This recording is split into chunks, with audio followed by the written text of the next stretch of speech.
নাও। আমরা জানি কোনটা খবর।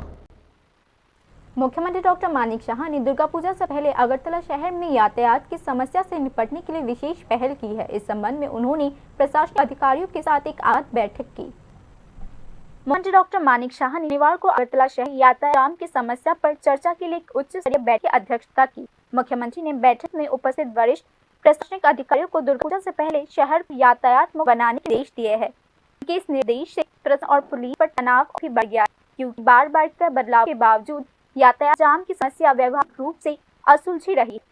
अगरतला के मुख्य सड़कें जैसे फायर ब्रिगेड, चुम्होनी, बोटा, अगरतला उपरों में महाकरण सटी इलाके नाजुक समय में लगभग ठप हो जाते हैं। यद्यपि सड़क की तुलना में वाहनों की संख्या कई गुना बढ़ गई है, लेकिन पार्किंग व्यवस्था में कोई सुधार नहीं हुआ है। अनियंत्रित ऑटोज और ई रिक्शा की आवाजाही भी परेशानी बढ़ा रही है। यातायात विशेषज्ञों के अनुसार शहर की सड़कों को चौड़ा किए बिना केवल पुलिस को समस्या का समाधान संभव नहीं हुआ।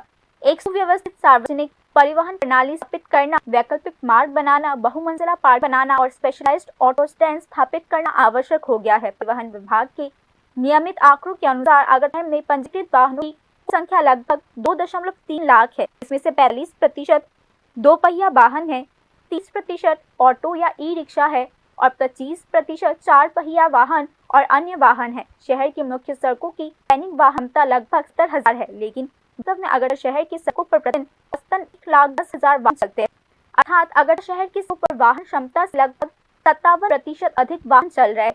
नई आवास योजनाओं के बावजूद सड़कों की चौड़ाई अपरिवर्तित बनी हुई है। पिछले 5 वर्षों में ऑटो और ई रिक्शा की संख्या 40% की वृद्धि हुई है। बहुमंजिला पार्किंग की कमी के कारण कार्स फुटपाथ और मुख्य सड़कों पर खड़े रह रहे हैं। सीमित नियमित बस सेवा और निजी वाहनों पर बढ़ती निर्भरता आदि के कारण अगरतला शहर लगातार यातायात जाम का सामना कर रही है। आज की बैठक में दुर्गा पूजा के दौरान 30% अधिक यातायात पुलिस तैनात करने, संवेदनशील क्षेत्रों और मंडपों के आसपास बैरिकेड्स और वन वे सड़क बनाने, अस्थायी पार्किंग क्षेत्र चिन्हित करने और वैकल्पिक सड़कों का उपयोग करने वाले वाहनों को अलग अलग करने पर जोर दिया गया। Bureau report, news now.